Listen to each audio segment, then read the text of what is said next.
Hello, Guardians. Welcome back to Tower Casuals, the Destiny podcast. I am one of your hosts, Corey Deerigan. Alongside me, as always, is my new surprise replacement, Big Bad Josh Finney. Jesus Christ. Where did that come from? I've just been watching a lot of stuff on Destiny, Josh. Man, it has been a whirlwind 10 days or so in Destiny.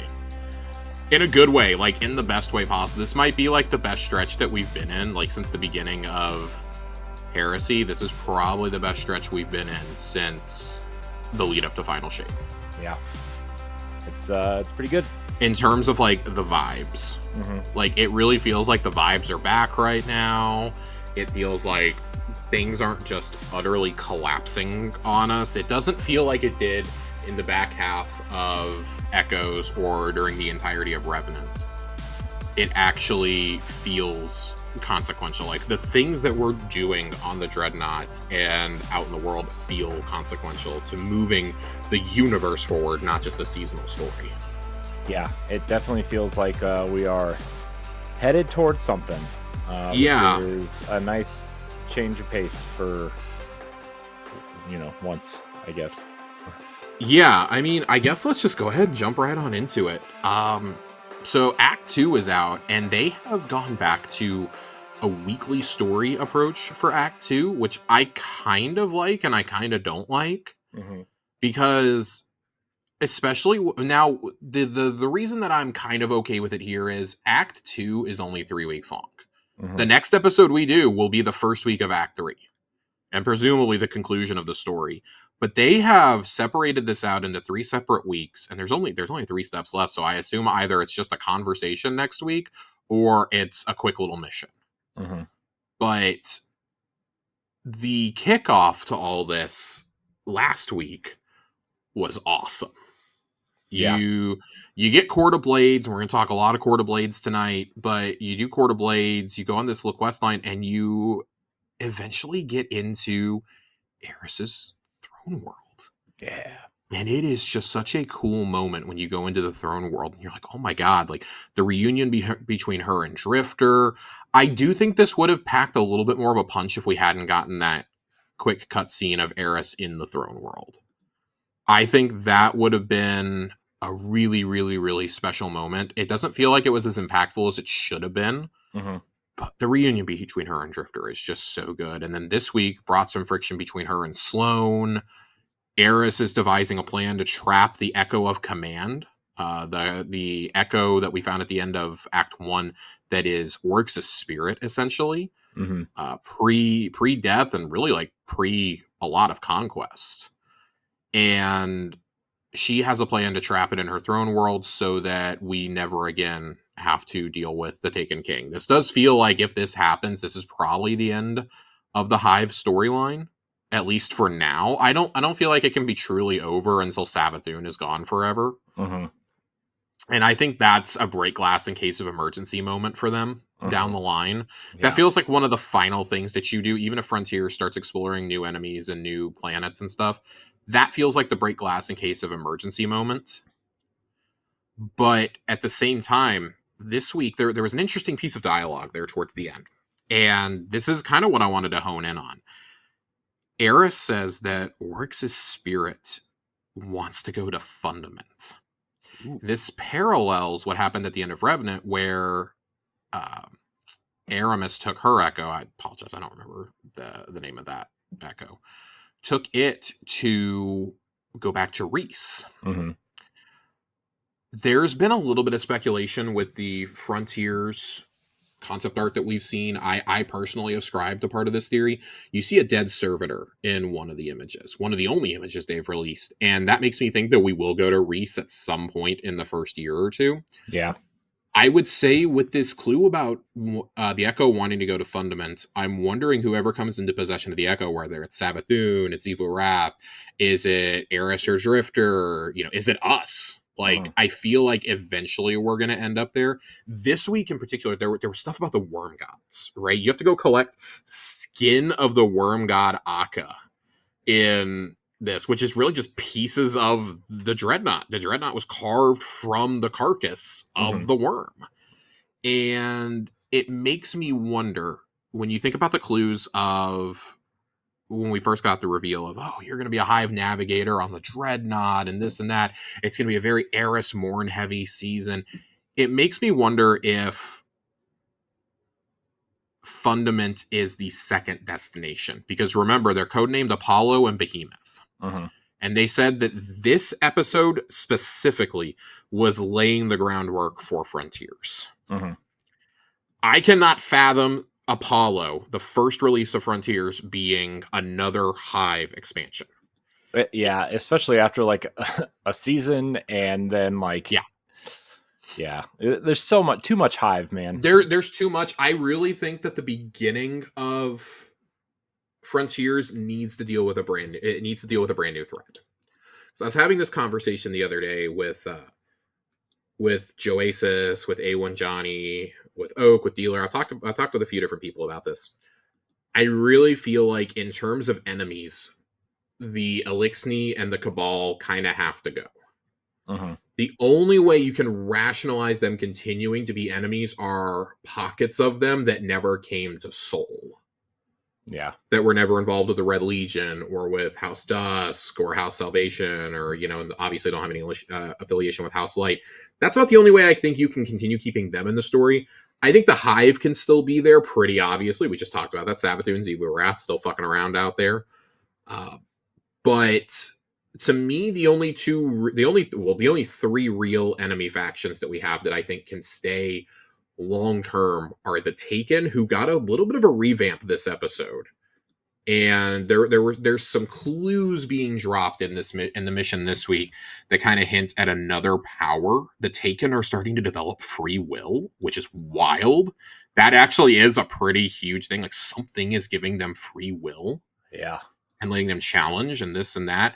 I do think you can take this another step further and say, well, we've had Taken, Elixni, Cabal, and Hive and Vex for so long. What if we did Taken Scorn next? What if we did Taken Dread? What would that look like? What would a Taken Tormentor look like? Oh my God. Terrifying.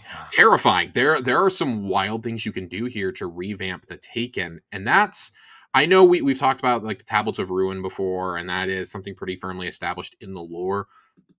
But at some point, somebody else has to get the power to take, because Oryx was the only one who truly could take. Mm-hmm. So it makes me wonder, and we know Savathun can command the Taken, and that the Witness did, but they couldn't make them. So what are the tablets? The tablets with the power to take?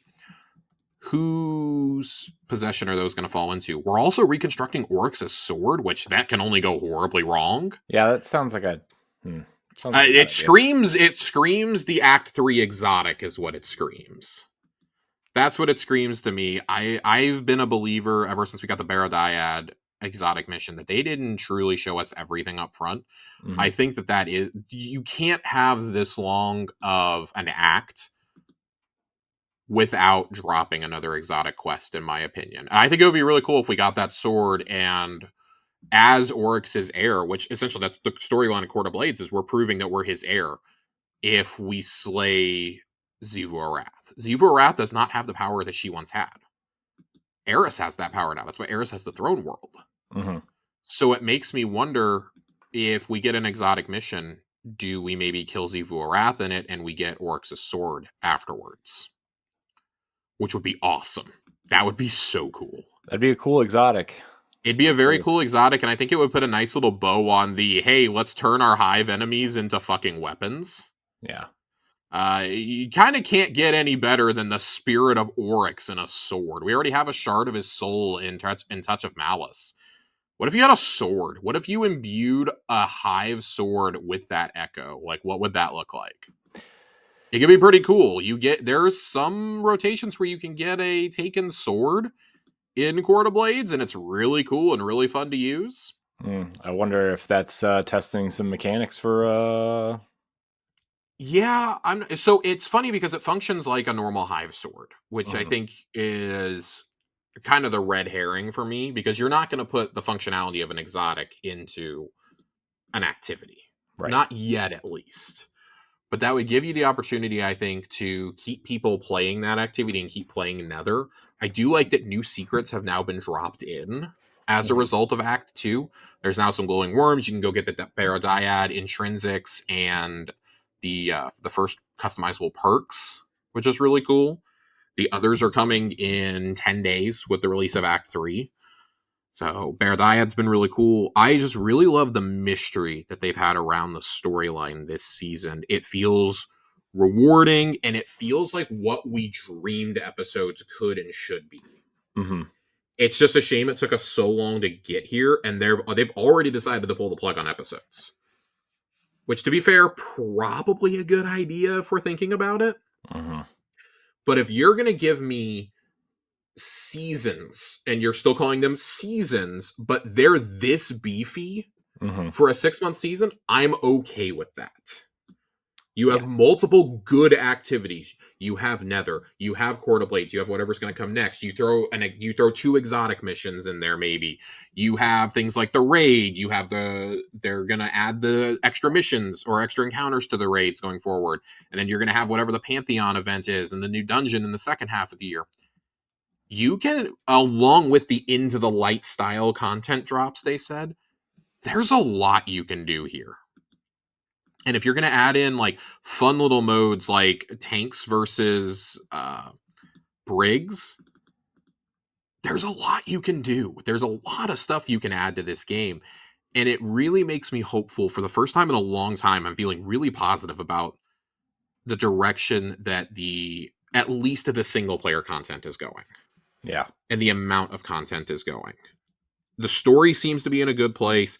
I think also, like, I saw somebody meme this, that whenever it's time for a Hive expansion or season, that's when Bungie's A-Team shows up. And it made me laugh a little because it's kind of true in a way. Yeah. You know, when you think about it, it's not completely inaccurate. See, what was the best season of last year? It was a combination of, it was Witch. You could make the argument that Deep was really good. I think Wish was solid, but the Hive featured pretty prominently in all of those. Goes to the Deep, amazing dungeon, Hive themed. Mm-hmm. You know, what else? You know, Witch. Obviously, we've gone over ad nauseum Witch Queen, and you look at the seasons that came with that. We talked about how much we liked Season of the Risen. I'm just thinking back, like, I think you have to go all the way back to probably Dark Below to find something that was bad as a Hive expansion or Hive season. But when you think about the most prolific Destiny experiences, like seasons or expansions, the Hive have featured in almost all of those. Like Warmind was the turning point for year 1. You had the Witch Queen eventually came along. Obviously, the Hive play a good part in the Final Shape and the lead up to Final Shape. They're now here in Heresy. It's nice. Like, some of our most treasured memories of Destiny come from these Hive encounters. Yeah. We still love Kingsfall. We're huge Kingsfall fans here. Big fans. Big fans. The Sunder Doctrine just came out and probably is the second or third best dungeon in the game, and it's Hive. Mm-hmm. It's great. So when I say all that, though, we need to see that love given to the other factions. And I think the Elixni have gone on such a great journey since the first moment we meet them in the Divide in Destiny 1. That I'm fine with the remaining Elixni just being allies going forward. I don't really want to fight them anymore. It's not fun anymore. I can't see Aramis being an antagonist we have to deal with. I see us teaming up with her in Frontiers at some point. Mm-hmm. Yeah, I'm kind of done. I mean, they were literally the first enemy you fight in the game, right? Yeah. And like, it's just like, yeah, we get it. The only thread that I would maybe want to pull on is, if you expanded a little bit upon the pirate content that we got in Plunder, and I know people are going to go, oh my god, Plunder, please no. I think that was an interesting thread that never truly got explored. Yeah. Because that goes back to the idea of what the Elixni were in the generations and centuries leading up to the events of the games. Mm-hmm. Really leading up to the creation of the Guardians, when they were pursuing the Traveler across the stars after the destruction of Reese, and now we've established they can live forever. Yeah. So there's definitely content there, I feel. that you could do eventually. Maybe, you know, Aramis has sent out a beacon for, you know, the Reese is reborn and blah, blah, blah. You know, she tries to do the same shit that she tried to do on Europa, but I'd really love to see Reese reborn on Europa be given the house light officially. I don't feel like they'll ever leave the city, but if they did, that would be cool. We've said for a long time Mars should just be give it to the Cabal. Mm-hmm. Give Mars to the Cabal. Yep. Give it to But them. I'm excited for the storytelling possibilities. Us physically going into the throne world is just so fascinating. I love that we're doing it. We're just treating it like it's nothing. We're just like strolling through, like, oh, okay. I'm sure this is fine. Like as I'm buying Taken upgrades from, you know, a weird cross looking thing. I'm sure this is fine. This is fine. A weird cross looking thing. You know, I've said for a while that I would really love to see Taken as an element. I think there is a world where that could become the third subclass for Darkness, but I don't necessarily want it to. You don't think they're just gonna like straight up just be like, I don't know, just kind of let everybody use everything now at some point? At some point they will, because I think they're starting to understand this. This was always going to be the catch-22 of doing Prismatic. Yeah. Is you're going to give us that, but nobody's ever going to want to take off Prismatic. Yeah, and I mean, I kind of already see it, except in rare like use cases, right? Like, yeah, I would say as a hunter, I like to still really use Arc Hunter, and I can't use Gathering Storm on Prismatic. Yeah. I also can't set up Void Hunter the way that I like to on other classes. Yeah. In there. But I think there are balance issues that be taken into account, specifically how many ways hunters can go invis without even having to proc it. I think that it would be cool for PvE to have everything combined. I think it opens up a whole can of worms for PvP. But that is the logical next step eventually to me. Mm-hmm. Is to let everything just have Prismatic be the thing. Because canonically, we're the only Guardian that's ever used Prismatic. We're the only Guardian who can harness it. Mm-hmm. So, like, the Traveler has ordained us with this power, essentially. Cool. We are Space Jesus. We are literally Space Jesus. I don't know. I don't know, but it's just suffice it to say, story is in a really good place. But this new activity, man, I got to gush about Court of Blades for a minute. Tell me about Court of Blades, Josh. Court of Oryx back in the day was fun, but it was just like it was like the first big public event thing that anybody could come join if they were in the area. The issue was because everything was locked to platforms, you would have to walk like real slowly into the area to try and get an instance where people were already doing it or like lined up to do it. Mm-hmm. I personally don't think Court of Oryx was like incredible in Taken King, but part of that is also I'm looking back I'm looking back on it with hindsight after Archon's Forge, which came just a year later in Rise of Iron, Mm-hmm. after Escalation Protocol, after Blindwell, after I don't know, insert like 15 other activities that we've had, Terminal Overload, you know, whatever the stupid thing you do in the Pale Heart is. Like, there are so many things that I feel like have been done better since then. Mm-hmm. That, yeah, that was the OG, but you guys remember how much of a fucking hike it was to get to that? While this was going on? How hard those tier 3s were and people didn't know what they were doing in them?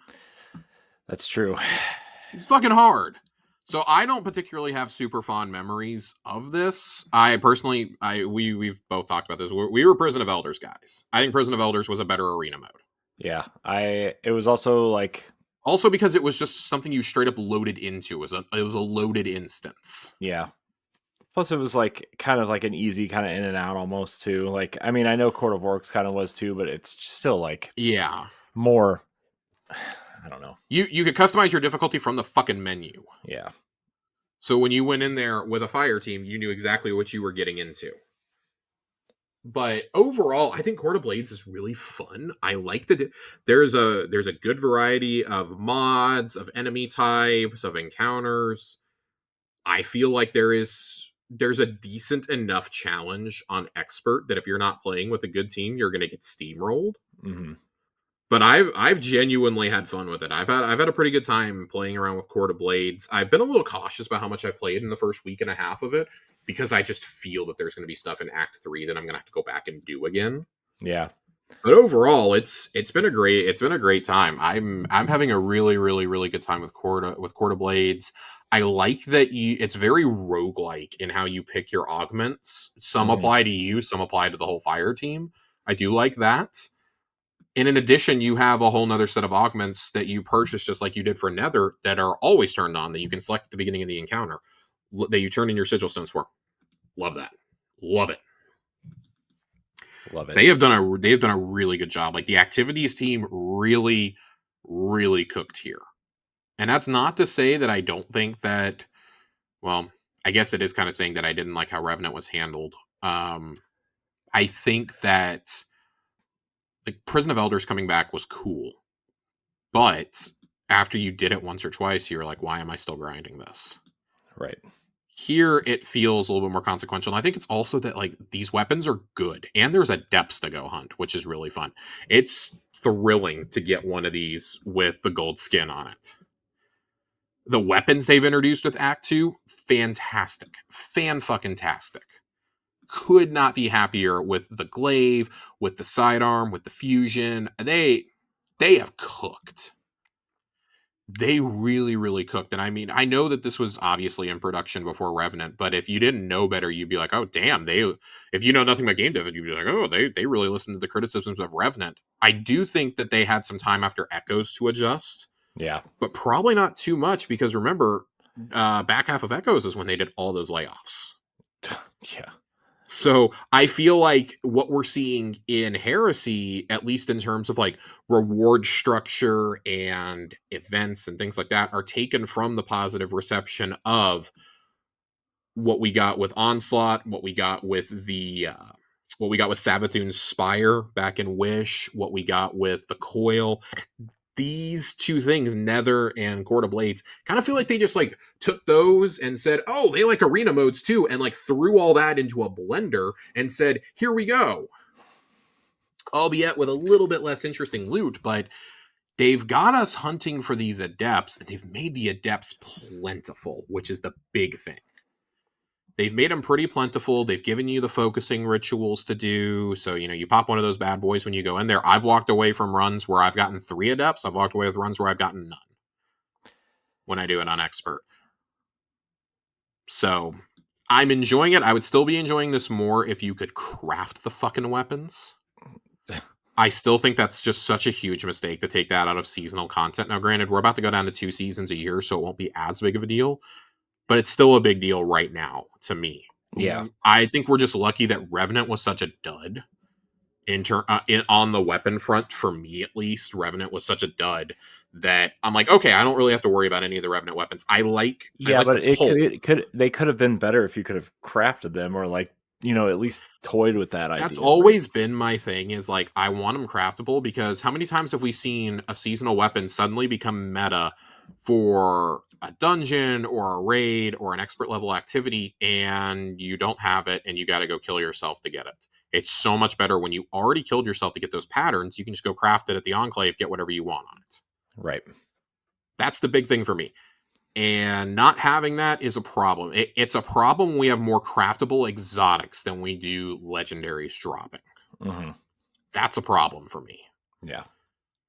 So, because I don't want every exotic to be craftable, and it really feels like we're on our way to doing that. We've had 3 exotics now in a row craftable with with Choir of One, with the Kel's Fall shotgun, which I can't remember the name of right now, and with Barodiad.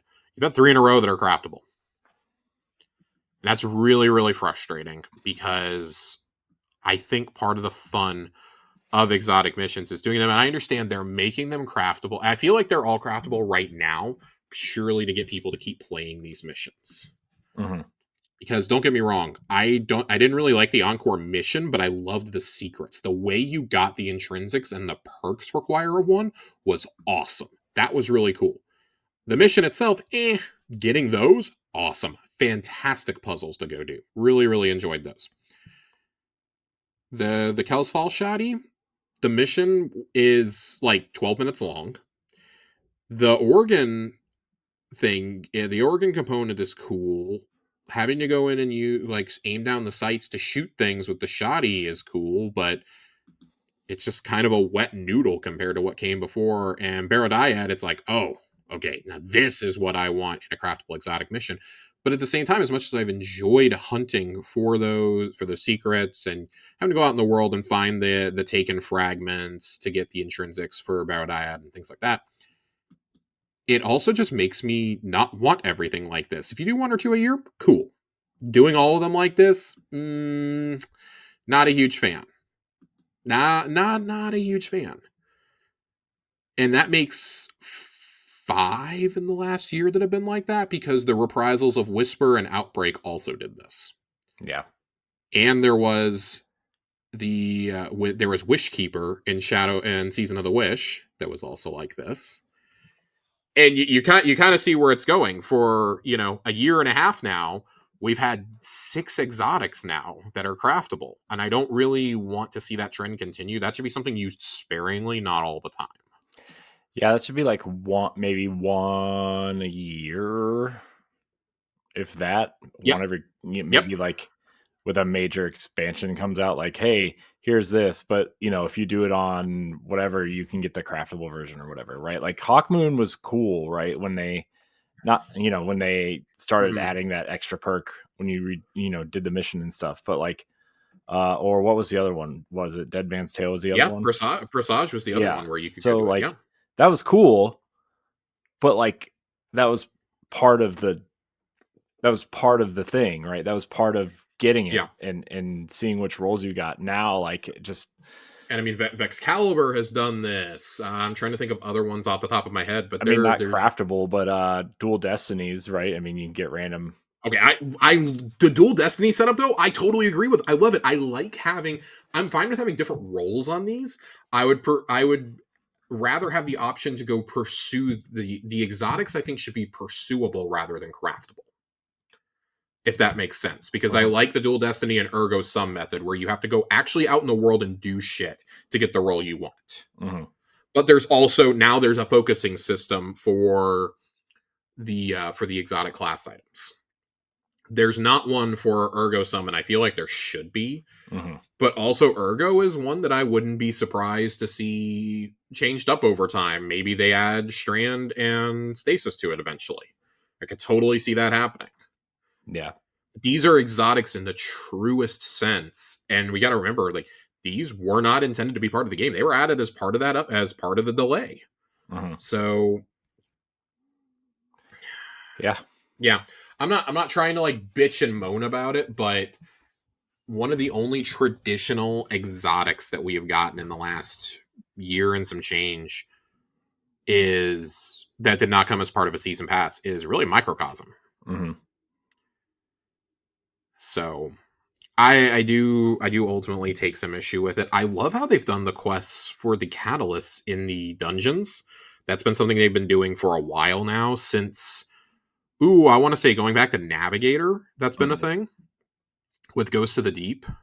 I mean, I know there's been quests like before that. They weren't formal quests until Warlord's Ruin, I believe. I may be mistaken on that one, but that's the first time I can remember a real quest. And now they're tying with Vesper's Host and with Sunder Doctrine. They're tying in the focusing. I almost said crafting. The focusing. The crafting will almost certainly get tied to that, starting with the dungeon next year. But for right now, I'm kind of okay with that approach. I'm fine with having to grind out to get the catalyst. Because if the catalyst truly makes a difference, you should have to go work for it for these. Yeah. I don't think exotic catalyst should just be handed out. And I think that's part of the reason why I object to the craftable exotics so much is, you go like follow a guide for like 10 minutes and you've got it. Yeah. It's I would rather have the legendaries not handed, but craftable than the exotics is my bottom line. Yeah. I'm going to sound like an old man about that, but I really would. I would rather invest my time getting the best gear in the game than not having the gear to get said best gear. Yeah. Yeah.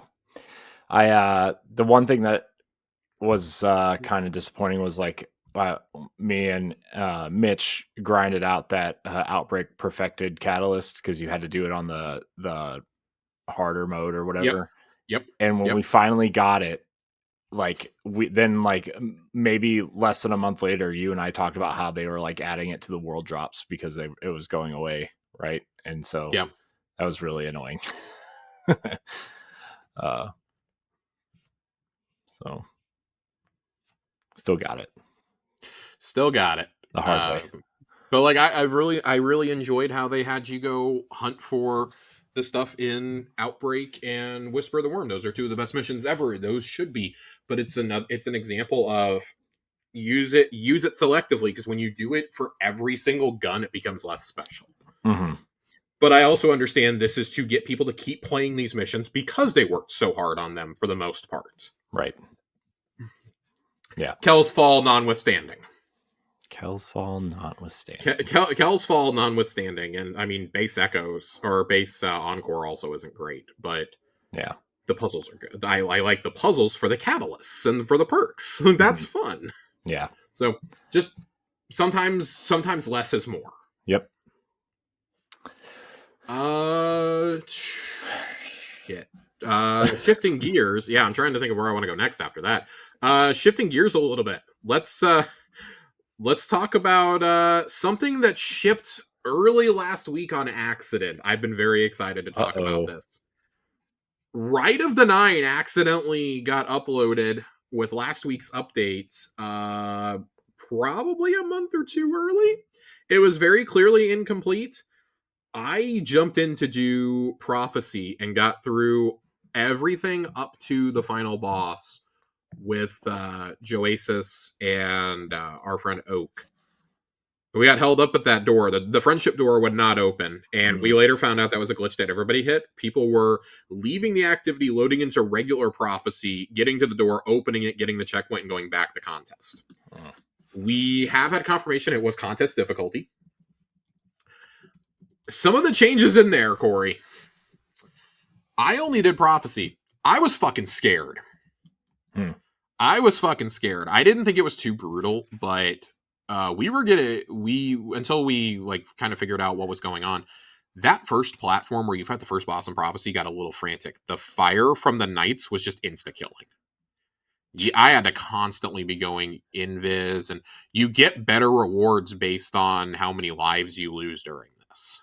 Jeez. So we cleared.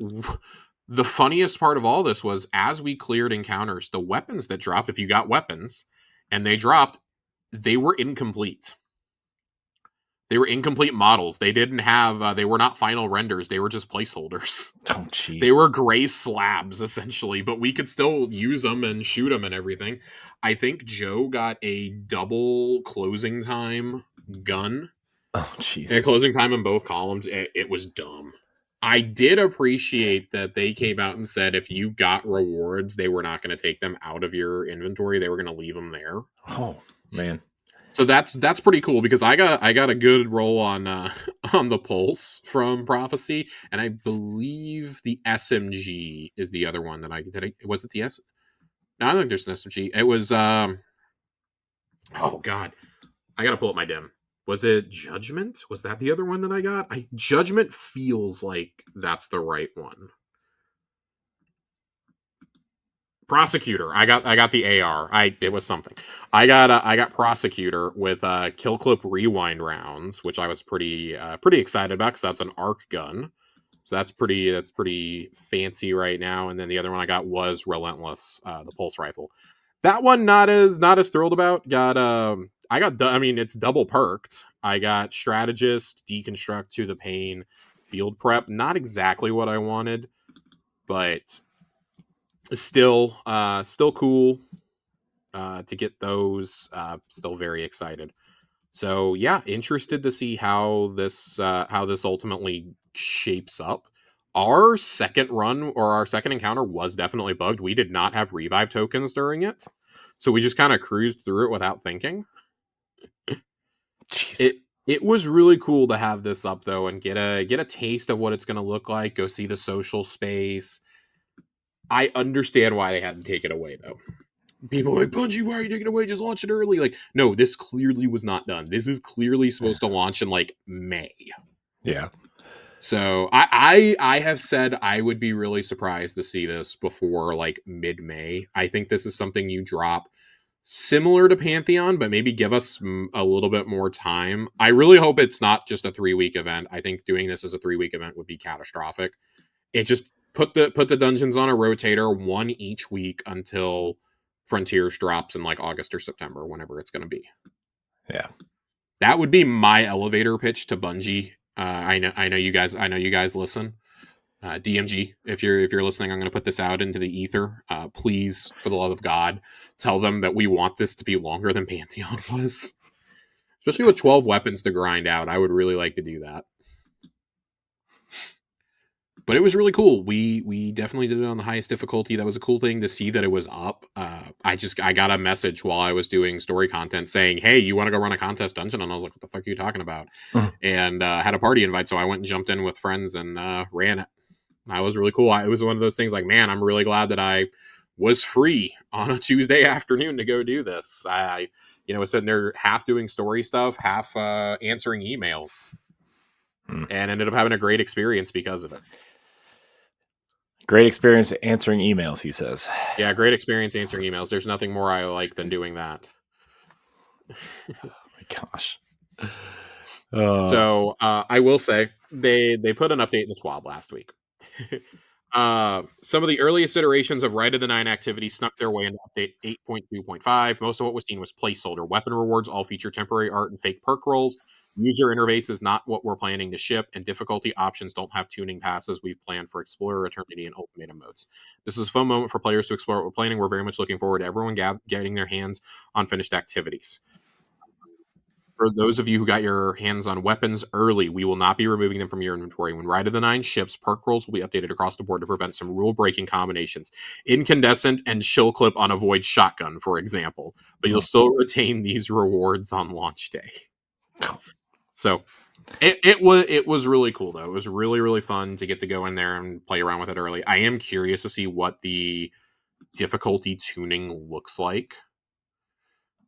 Because I like the challenge. I did like that they made the in-between encounter between encounters 1 and 2 in Prophecy. They basically made that into an encounter. There are invincible minotaurs chasing you that you cannot damage until you have taken out all of the taken blights. And they one-shot you. That was still really fun, though. It made me actually think about a free roam area for once. So overall, really good. I think, obviously, work in progress. It's going to be fun. It's going to be fun. It's going to be a lot of fun. Let's shift into Guardian games real fast. All right, Guardian Games. Guardian Games is the best it's ever been. It's the best seasonal event they've ever done. I cannot believe I'm saying these words.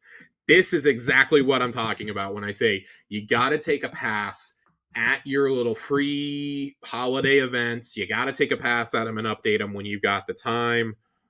Holy shit. It took us so long to get here.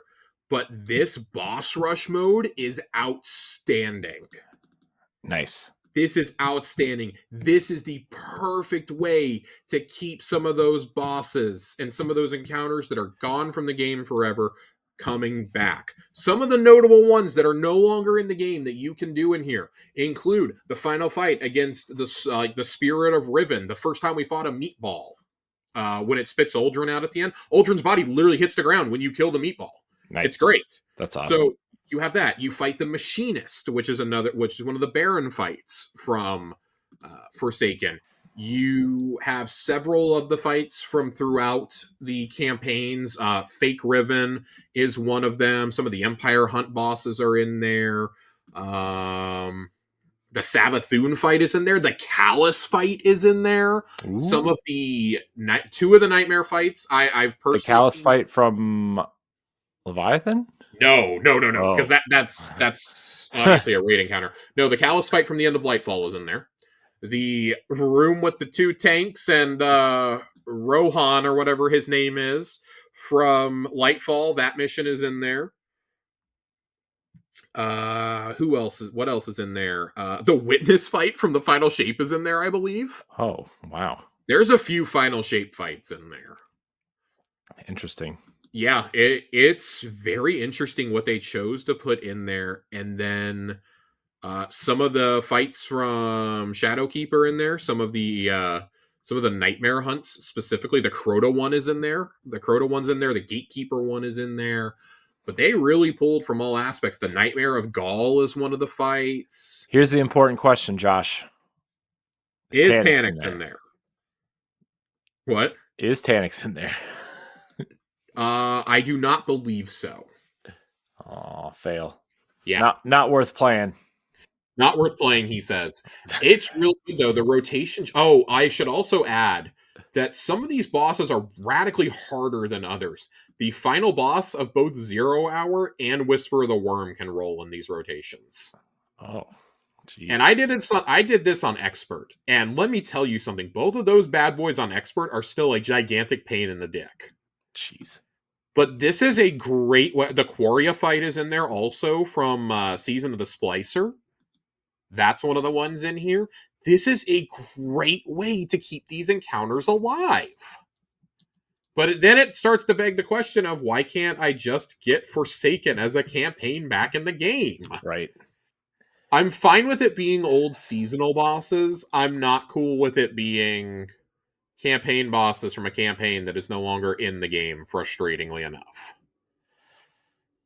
And to be fair, that is the only shuttered content campaign wise that we have anything from is Forsaken, and it's 2 bosses, but it's still really annoying.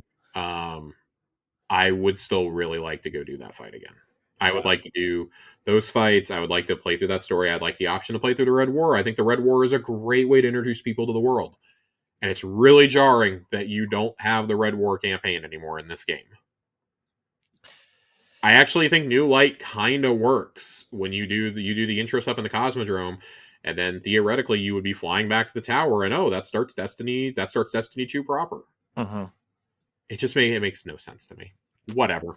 What the fuck do I know, Corey? What do you know, Josh? We did find out in the last couple of weeks, though, that apparently Bungie doesn't even have the original Red War campaign on their servers anymore. Like, it's just gone. Well, It's straight up gone. How? They just got rid of it. It's gone. They in a court filing about somebody suing them over the story of the Red War, somebody alleging that they plagiarized it. They had to use YouTube lore breakdowns and gameplay footage because they don't have access to the game on their servers anymore. They might still have it, but like it's not part of any build, so they can't go reference it. That is mind-boggling to me. That should be the first sign that this content just needs to be put back in. It just needs to be put back in at this point. That seems real bad.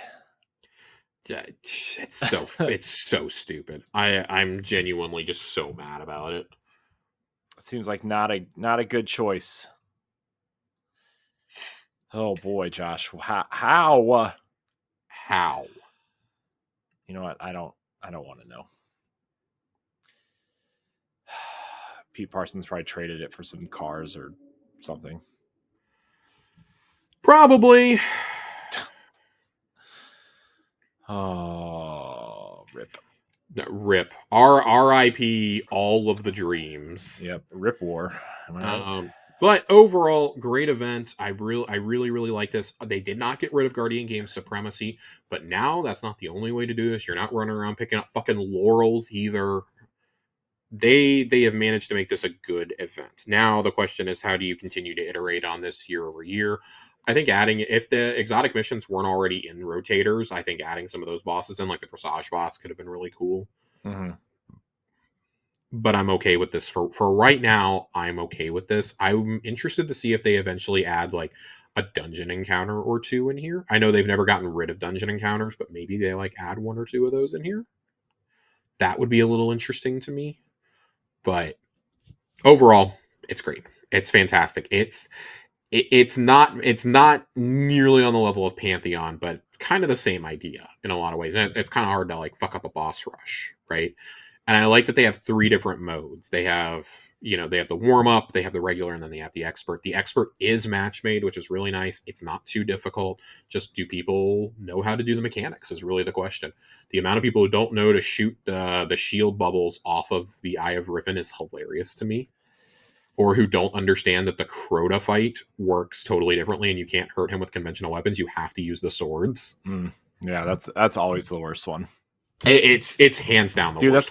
That's been bad for like 10 years. That one's bad. I will say that the 0 Hour and Whisper of the Worm ones are rough if you are not in a fire team with other people, because you need to really be able to communicate on those, and people just run out there and die. So run out there and die. Run out there and just kick the bucket. Kick it far. Don't miss. Man. That's I always hated that. When you man. I don't want to think about it, Josh. Help me. It's rough. I'm overall enjoying the event. I'm not the biggest fan of this trace rifle. I'm going to be real. I think that the trace rifle is the latest in a very long line of weapons in these little seasonal events that just isn't very good. And I know that some people are going to freak out when I say that. So let me preface this by saying it's good on specific builds. I think that if you are using a lot of bolt charge and you get one with jolting feedback or detonator beam, it's very, very good. If you're running an Arc Warlock build that relies on ionic traces, it's very good. It is not particularly one that I'm really loving right now myself. And it doesn't mean that it's bad. It just means that I'm not going to kill myself trying to get a roll. I got hipfire jolting feedback and hipfire detonator beam on like 2 of my first 5 rolls. I'm done. If I could have gotten all those on one gun, I would have just been done with the whole event, honestly. That was my sarcastic quip, was like, well, I guess I'm done. Like, unironically, I'm done. There's no point in me continuing. So I just like the idea of you just like setting your controller. I'm done. Yeah, I'm done. They're just. I feel like Halloween has, for a while, had probably the best guns. I haven't really been lit on fire with much of anything in the summer or Guardian Games events in quite some time. Christmas, I don't even think about the weapons at Christmas, honestly, at this point.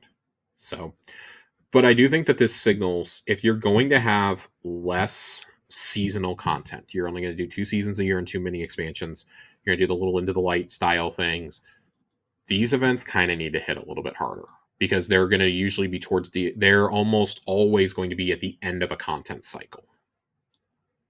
So I think that you gotta nail them. I think bringing back Crimson Days for Valentine's Day would be another thing. I've been harping on that forever. They had a 2v2 mode the other week in Crucible, and I feel like it went over pretty decently. Yeah, you gotta bring stuff like that in. Yeah, I'm kind of surprised they don't even have that in there more. Crimson Doubles, I understood why they took it out, but I thought they were taking it out just to revamp it. Yeah. And they didn't. They just took it out, period. It got sent to the DCV vault, which is really the to be deleted file on Pete Carson's computer. Yeah. Overall though, good event. Really enjoying the boss rush of it all. I like that the end of the event has Shaxx giving you the rewards in the tower inside the Pale Heart. That was a nice little touch. Yeah. So it's cool. It keeps the spirit of Into the Light going, I guess. Another thing that's really cool about this event, and it's less cool when you remember that we rely on exotic class items so much on Prismatic. The Guardian Games class items are Artifice armor this year. So if you have been needing Artifice armor, guess what? You can go get a free class item on every character. Ooh. Just by doing this. So I will be logging in on my other characters and just going and grabbing my class item to make sure I have a piece of Artifice armor on every single class. Nice. It's fantastic. It's absolutely fantastic. I'm very, very happy with that. Trying to think, where do we go after this? Where do we go, Josh? Where do we go now? Where do we go now? I guess let's shift over to PvP a little bit. PvP, shooting people. I'm pretty fine with PvP right now. Like, it's not great, it's not awful. It's just, it kind of depends on how much comp are you trying to play. I think kind of depends on your view of PvP right now. But right off the bat, Warlock Snap Skating is an unintended movement technique that gives players great advantages in map control and general movement during combat. This can be enjoyable and fun to master. This presents rough balance issues within PvP space, not just 3v3, but 6v6 as well. This creating issues with readability of opponents mid-combat. Guardian bodies can be warped, stretched during skating, making it very difficult to fight opponents mid-skate. In a future patch, we will address this. Cool. Fantastic. I don't know why anybody would argue against this in a PvP environment. Closing time. You don't have to go home, but you can't. The perk will be tuned on special weapons in a future patch, because you always spawn in with low special ammo. Stat buffs are almost always active in the Crucible, making various weapons perform bit too well in 1v1, such as Zealot's Reward can hit some pretty far ranges thanks to this perk and the always-on nature of functionality. Hipfire exotics, same thing. Tommy's Matchbook has become a frequent conversation among the community, and rightfully so. For many years, this weapon has been a bit of a sleeper in terms of strength of its baseline, improved hipfire functionality. With the recent changes to Radiant Dance Machines, we're seeing more hunters pull this exotic out for some silly hipfire-only builds like we did with DMT and Last Word. We're going to tune this interaction in 8.2.5.1. I believe that is the one that I believe that's the update we got this week. But I don't know. I don't want anybody to quote me on that. I think that's the update we got this week, but I don't remember off the top of my head. Fact. Josh confirms it. We'll also be re-enabling Dead Man's Tale and Last Word to interact with RDMs as a much more limited set of buffs that do not increase range but still provide with amount of increased accuracy. That makes sense. They're text mechanical weapons. RDMs have surged in popularity in the Crucible since the rework, but the increased usage has not been unilateral. In fact, we've seen nearly 3 times the adoption on mouse and keyboard compared to controllers. Jeez. After the recent issue with Lodestar's hipfire precision aim assist being significantly higher on mouse and keyboard than controller, we dug deeper into RDMs and realized the same issue is present in a less significant amount. Going forward, we've been normalizing the precision angle threshold bonus provided by the accuracy buff between controller, mouse, and keyboard when using Radiant Dance Machines. I've also corrected the issue in a few other places it can appear, such as the legacy frame intrinsic on Redrix's S-Talk and the BXR. This will reduce the ease of getting crit hits while hip firing on mouse and keyboard paired with one of these items and should bring the effectiveness more in line with controller. Fantastic. I'm trying to jump between two TWABs here since, it's been 2 weeks since our last show. Today they talked about the PvP strike team had a little bit in here talking about slow capture collision, which is a new variant that will be available in small team quick play. Has been built to address feedback about collision game mode in comp. And the rules are simple. Zones take longer to capture and rotate immediately once they've been capped. Standing on a zone is the only way to gain progress towards the capture. First team to 7 captures wins. If this variant is preferred to the fast capture mode currently used, we can swap them out. Cool. For wins and losses, we have heard feedback climbing the ladder can feel too slow, especially when you are significantly outperforming other people in your gains. As such, we've increased both the maximum amount you can earn from performance bonus as well as increased the granularity of the reward, so you are much more likely to earn bonus reward points. We've also increased the maximum amount the contribution scaler can grant, so you'd be more likely to earn point values of 110 or higher for wins when you perform well, while also losing less than 90 from losses when you perform well. Cool. Josh says. Mm-hmm. They did pass on matchmaking. Some people were playing high skills when they were in gold and silver because they was using their previous MMRs from previous seasons, so that's not great. The solo versus fire team loss forgiveness had to be walked back, but they are going to They are going to launch this in 8.2.5.2. Have a more robust code fix in place we believe will cut down on the amount of failures. And once that's been verified, we'll continue with our plans to reduce stratification used by fireteam matchmaking and allow duos and trios to match each other in both comp and trials. Ascendant 0, I don't know if this applies to anybody listening to this other than Dealer, but if you're going for Ascendant 0, there are point breakdowns for you. I like this specific note, though. Because this emblem is so rare, we are keeping an eye on those who earn it, and people who acquire it unfairly through win trading, boosting, recovery services, or cheating will be banned. Ooh. As of, was it last night or the night before when I was talking? I think it was last night. I was talking to Dealer. Less than 250 people had this emblem. Jeez. So, and it is a shit show when you get up there. It is an absolute shit show from what I've heard. Because it's the same people you were playing in Ascendant before, trying to climb to get that emblem. Because that emblem, guess what? The emblem is not guaranteed. It is a knockout system like the Trials cosmetics. You earn points for wins between certain deltas of comp rank. If you are not able to earn it this season, don't worry. The emblem is meant to be more of a long-term chase for players who aren't able to get to max rank and will still be earnable in Frontiers, but you'll have to fight your way back to Ascendant 0. Also, so I mean that does it for PvP. We don't have anything else for PvP. Something that made me laugh really hard: Grandmaster Nightfalls accidentally launched early. Oh.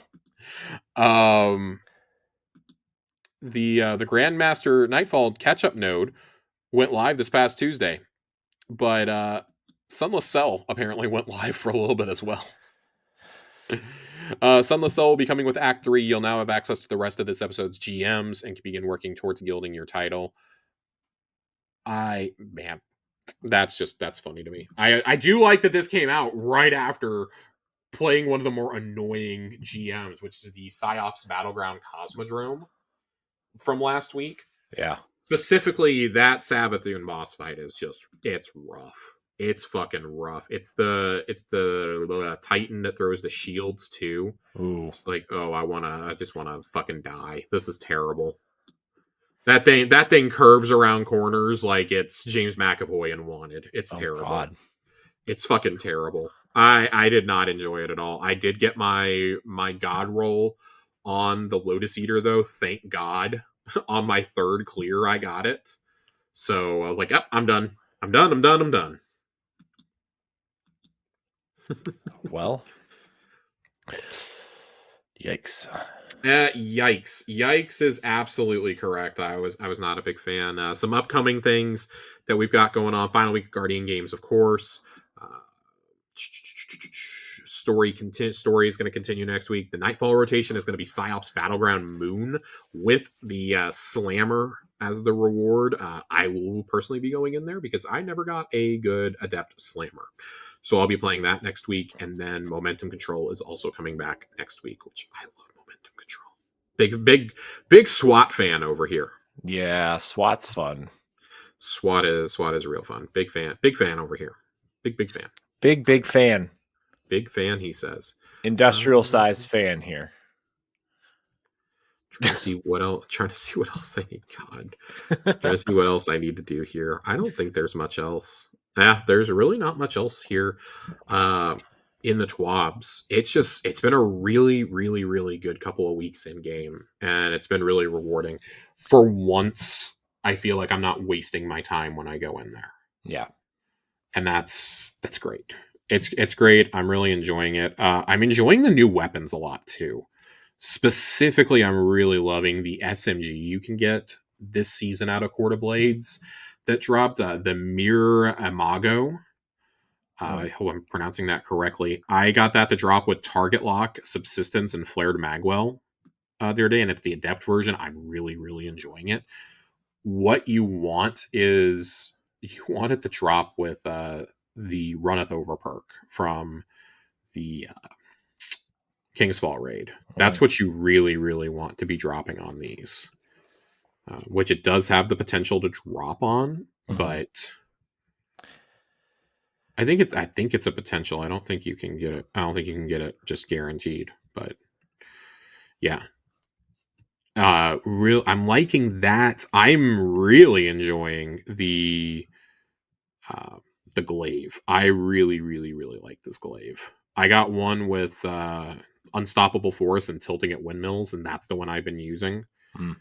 So that's definitely been fun. I really want this new melee perk on it though. There's a new specific melee pick, and I'm really really excited Nice. to get that. I have not had it drop on one of mine just yet. That is going to have to be the one that I start focusing though, because I need it. Another one that I'm looking forward to trying on this uh, SMG. I got one to drop with Sword Logic, which I'm really excited about. Subsistence Sword Logic. I love Sword Logic. And then I got one with Grave Robber Sword Logic as well. Uh, I think both of those are going to be a lot of fun. The energy weapons. I haven't found anything that's really lit my world on fire yet. I'm trying to get Hipfire Grip Volt Shot on the sidearm. I think that's the role I'm trying to chase there. I've been able to get Hipfire Sword Logic, which is exciting, but God, Volt Shot, especially in an arc season, give it to me. Give it to me. The Afterlight Fusion Rifle, haven't really gotten a great one on that yet. Hoping to get a better roll at some point. Psychopomp is just incredible. That is a great one. That is one that you want. I did get that one with Runneth Over, which really excites me. I got pretty close to a god roll on it. I got Envious, Elemental Honing, Ambitious Assassin, and Rolling Storm, Ooh. as well as I got the quick launch and the high velocity rounds on it as well with the velocity masterwork. Unfortunately, this is not an adept, but that's about as good to a god roll as I can like kind of say for that one for me personally right now. Hmm. So very, very, very excited on that front to get to using that a little bit, just a little bit more. I have been using the LMG as well. I'm really enjoying that one. Watchful Eye, also, again, got that with Runneth Over. You get Runneth Over on it when it drops as the Masterworked version.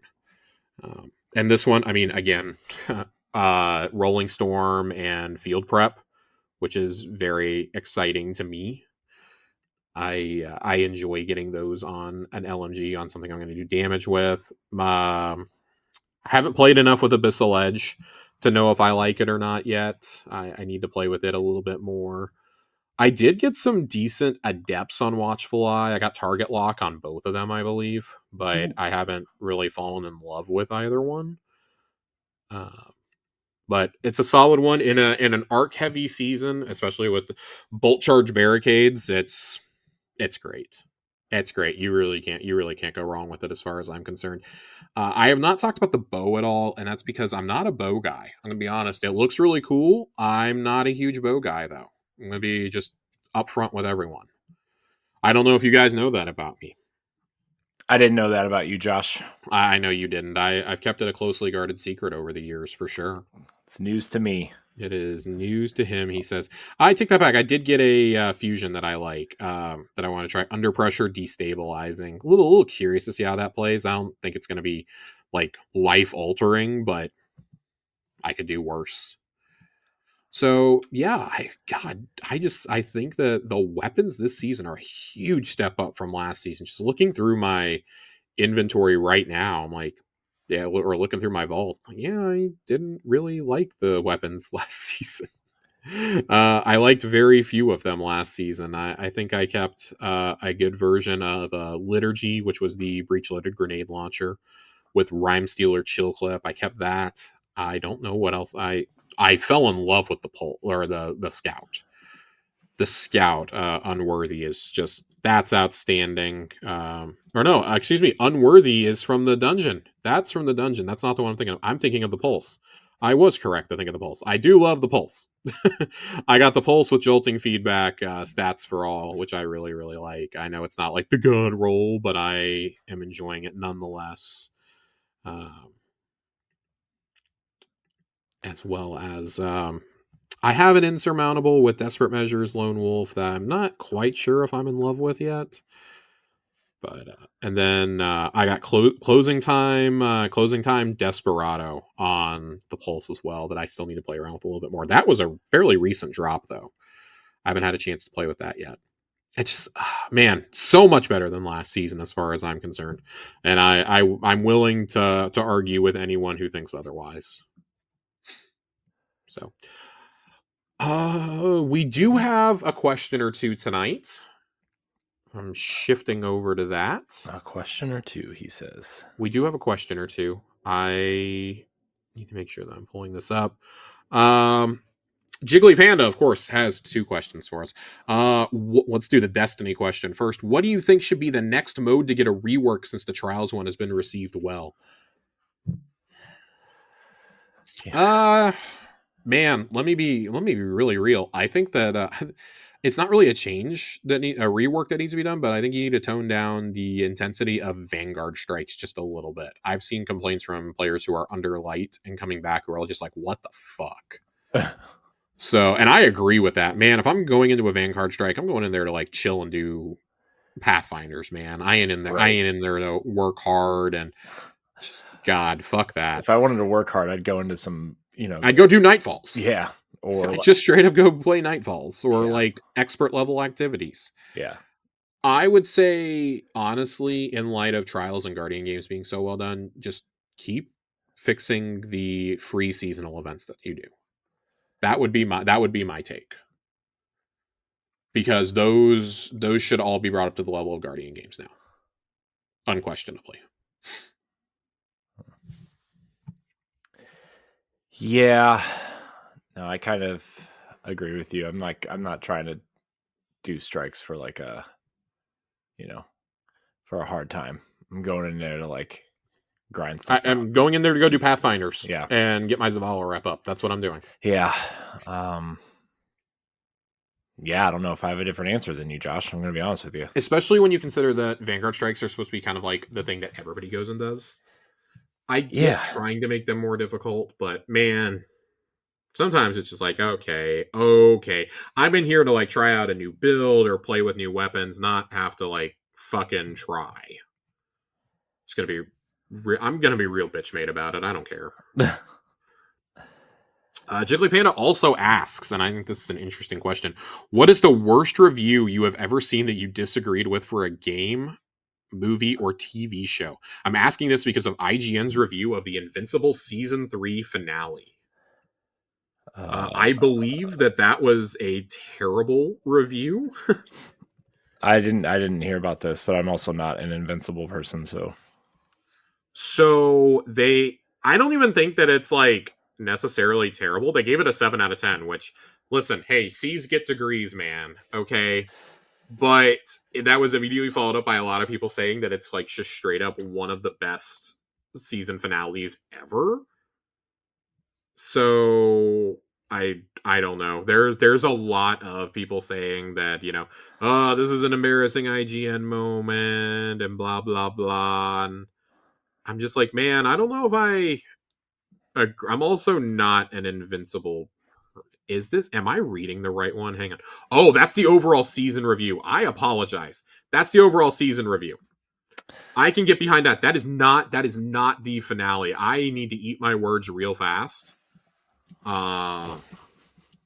Because holy shit, they apparently gave the finale a 4. I am not an Invincible person either. I'm going to be really honest. I don't think Invincible is very good. I enjoyed reading the comics when I was younger, and it has long since passed me in terms of something I'm interested in. And it's not because like Invincible's not good. Like it's fine. The animation doesn't really like light my world on fire. I've become less engaged with the story as I've gotten older too. It's the Robert Kirkman of it all. I don't care for Robert Kirkman's stories. I didn't like Walking Dead either, for what it's worth. After like 2 seasons, I was just kind of done with Walking Dead also. Yeah, I didn't really like The Walking Dead at all, but also like... And that was a radical departure from the comics as well, for the best.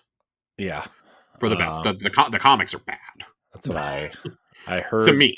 To me, they're bad, and I know that there's gonna be people who are gonna listen and be like, "Oh my god!" But like, Walking Dead was so good, Invincible's so good. That's cool. While we're at it, I also don't like The Boys. So let me Yeah, just go ahead and get the trifecta out of the way. I don't like that either. I don't like the boys either. I like the concept of the boys, but like I don't either. here's I my don't like problem with the boys and Invincible and even The Walking Dead to an extent, right?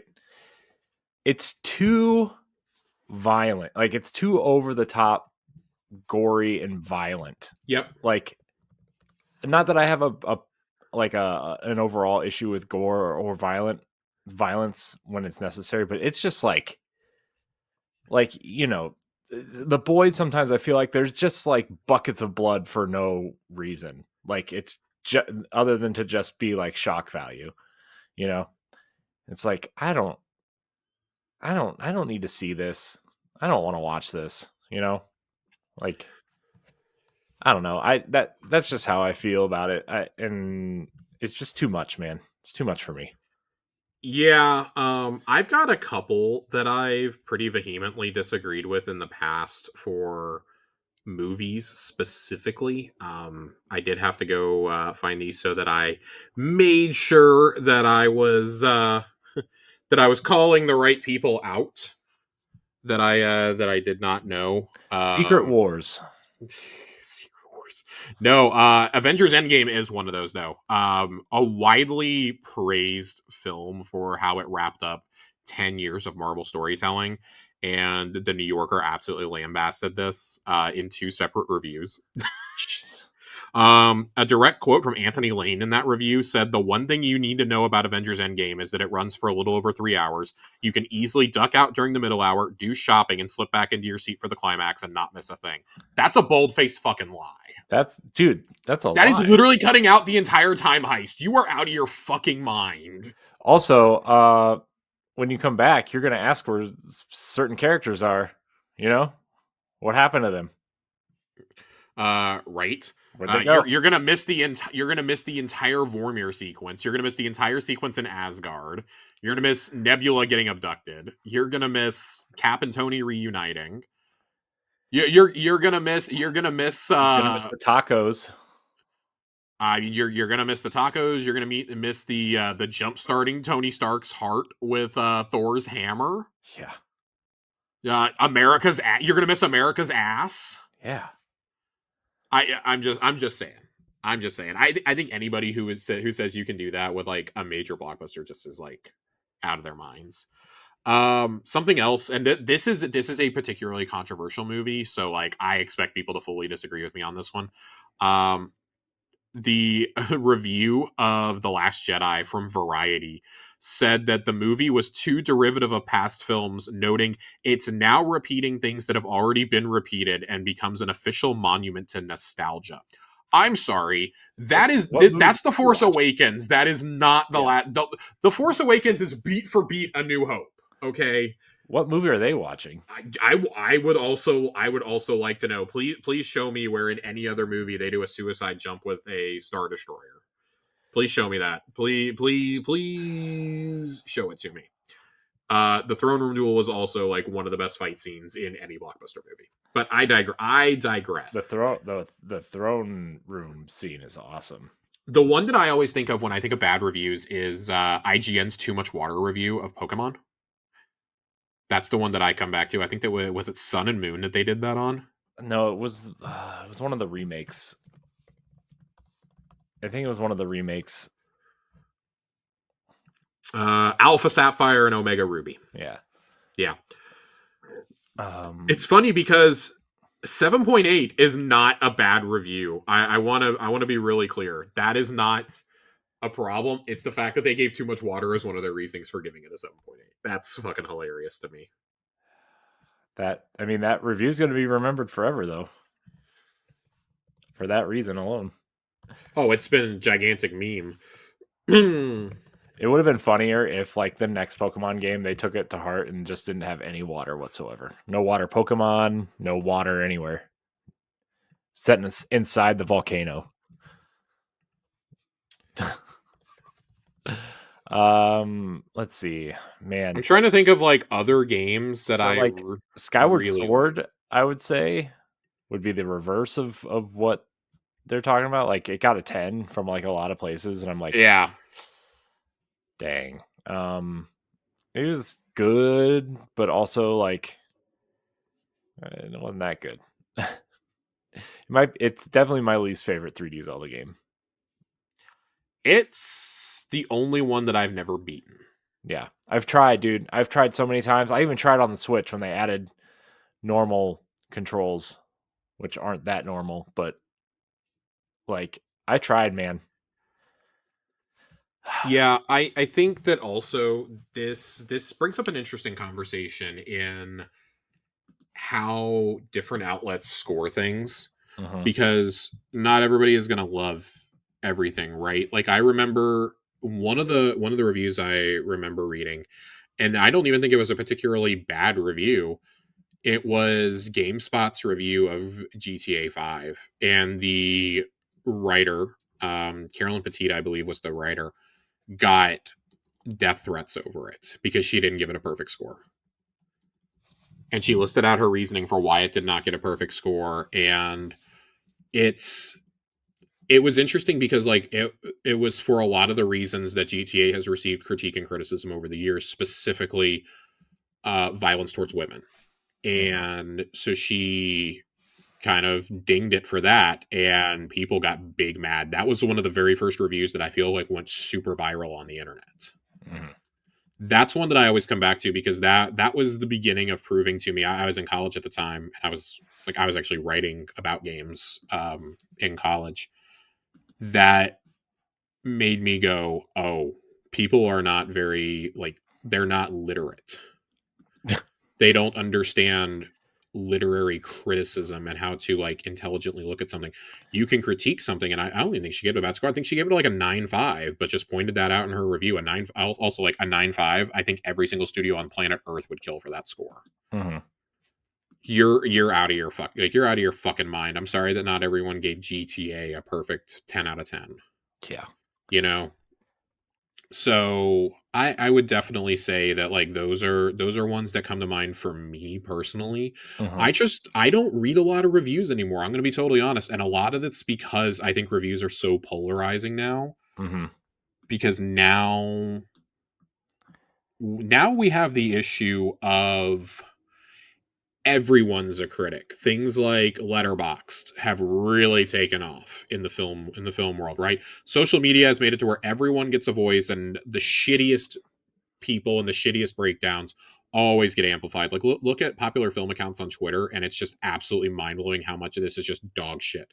Mhm. It's like one or two sentence, very basic surface level reviews, and people wonder why we're not a literate society anymore, Right. right? Or why we can't objectively view something. Like not everything has to be a 10 out of 10 or a 1 out of 10.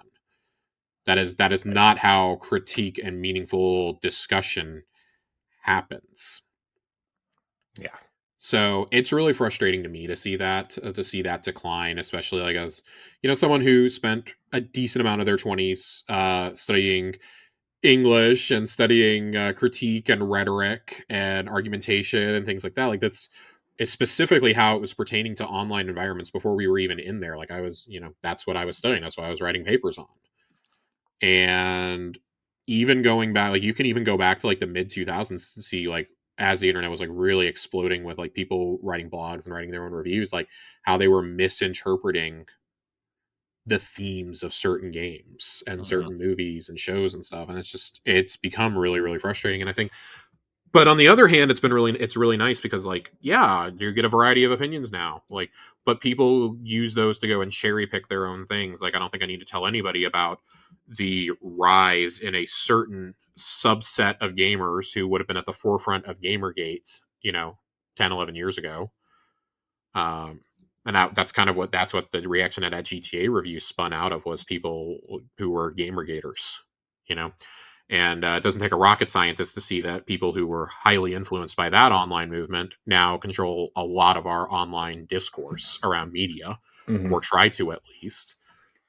I mean, we're seeing it with Assassin's Creed Shadows right now, for instance.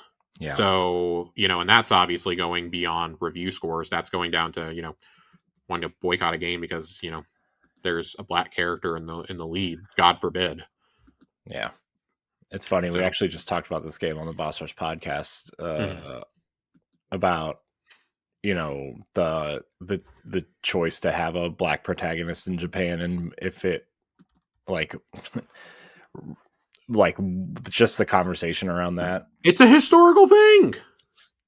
I know. I'm That's what I'm getting. I'm just dying that people are picking this hill to die on when this is a series where you literally beat the shit out of the Pope in Assassin's Creed 2 with an apple.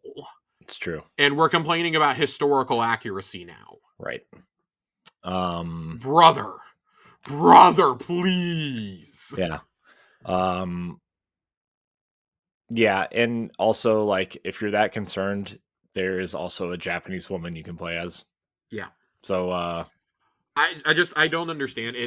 And that's where like I think when we talk about reviews and critique, and that's where I still see the value in like traditional reviewing. I mhm. know a lot of people are like, oh, we need to leave legacy media behind, and like that's fine. Like you can go watch a YouTuber, go watch a content creator who like clearly played the game or watched the content that you are consuming if you want to see it that much. But with everybody getting to get their voice out there now, I think it's just like I think traditional media reviews mean a bit less to me. For me, it's more the content and not the number that something gets. If somebody can explain their position, then I really don't. And it's like it's argued in a way like I may vehemently disagree with them, but it's like, well, at least you made an argument. Mhm. You didn't just say something was trash because you don't like it. And at the same time, I do think that if you're reviewing something, you should have a passion in that genre or, that series, that type of game, that type of movie, that type of show. You should have some degree of passion and or knowledge slash expertise of it if you're writing for an outlet Mhm. or making content for an outlet.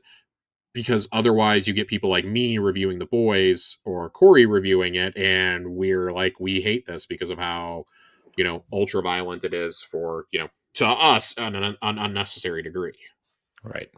But that would also be like, I'm really into shonen anime, for example, like My Hero, Jujutsu Kaisen, Bleach, Dan to Dan, Spy Family. I'm really into all that stuff.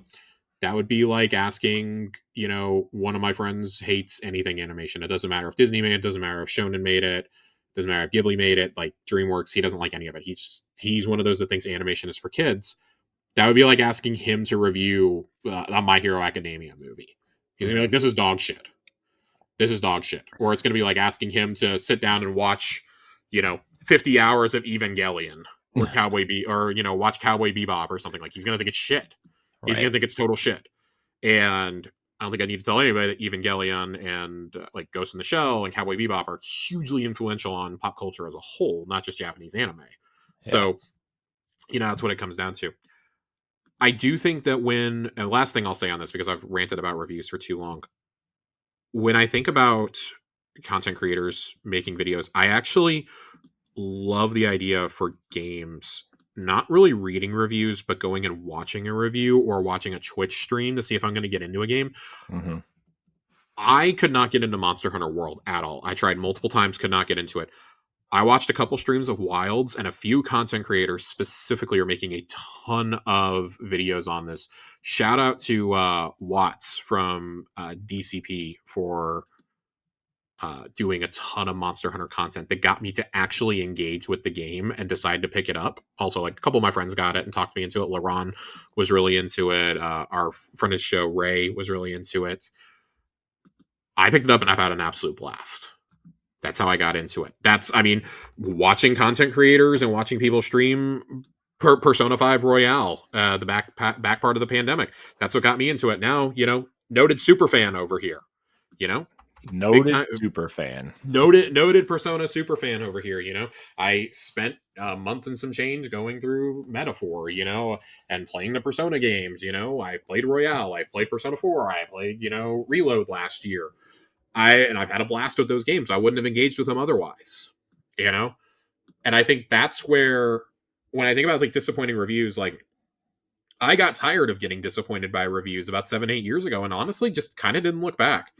Metacritic score, I don't like that Metacritic scores get used to devalue something.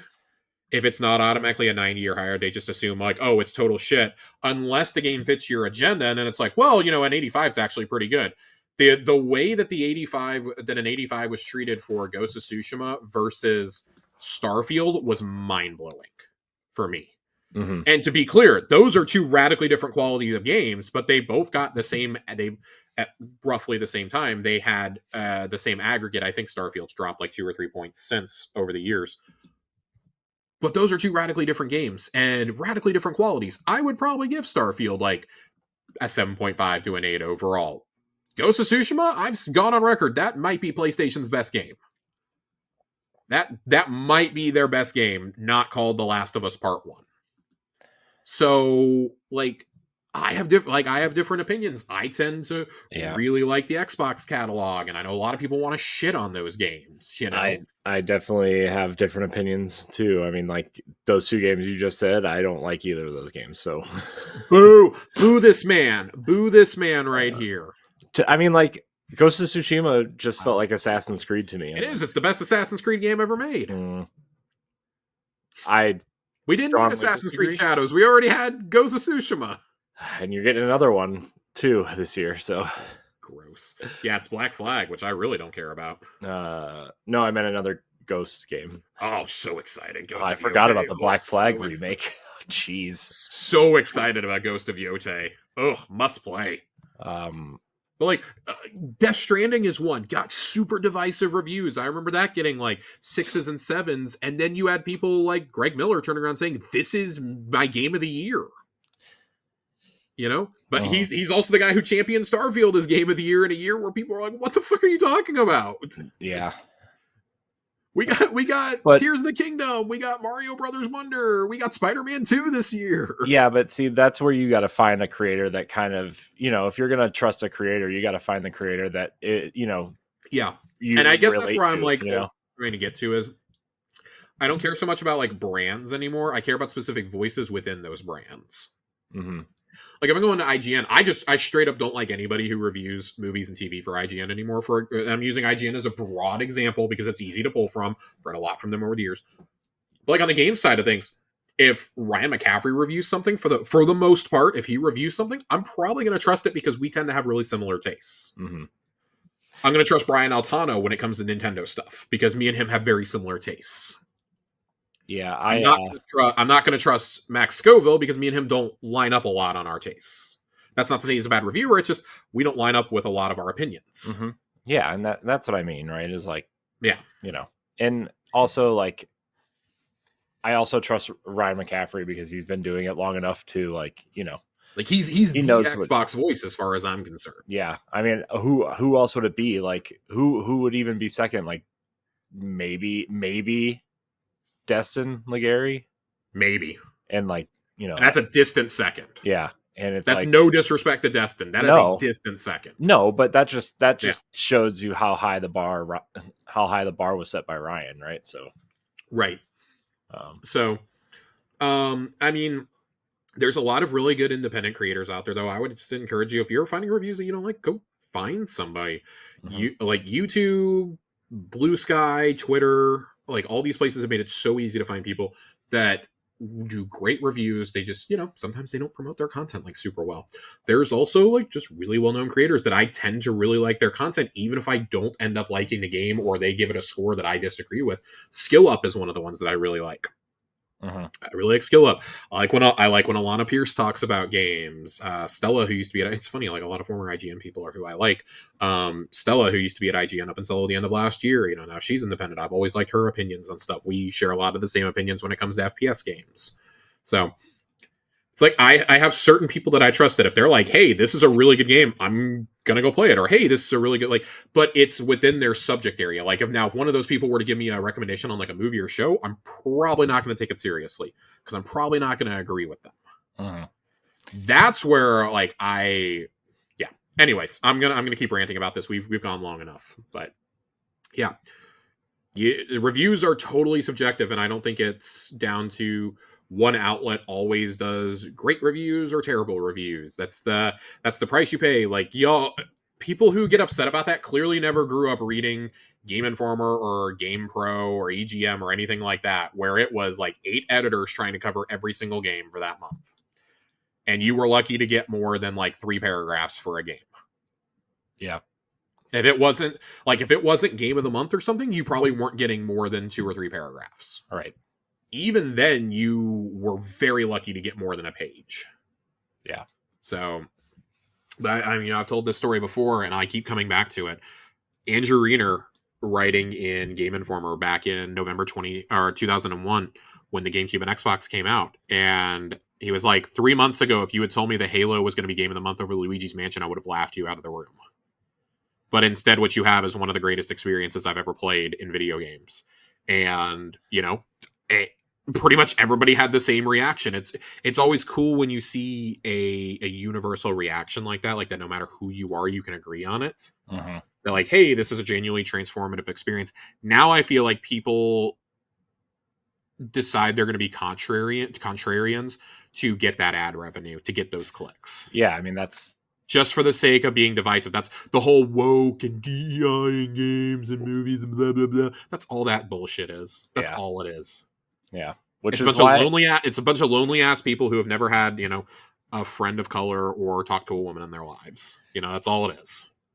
Yeah, so. I mean, I think that's why I listen to a lot of, I don't want to say older gamers, but seasoned gamers, I guess. Like it's the people we've been listening to for like 15 years. I mean, we just talked about Ryan, for example. Yeah, and I mean Jeff Gersman. I've listened to him since he was at GameSpot, right? I don't Giant Bomb his opinions on games as much anymore, but I still listen to Greg because he's still entertaining for me. Mm-hmm. Like I still listen to Greg. I've so moved away from just like that corner of the internet because everybody just became a very much like it has to be the greatest thing ever or it's terrible, and there's so few objective people out there anymore that I just don't care. Yeah, things are allowed to be just good or fine. Yeah. There is nothing wrong with if you tell me that something is a 7, great, that's average. Yeah, fantastic. Really, if you're going on a 1 to 10 scale, a 5 is considered average. Mm-hmm.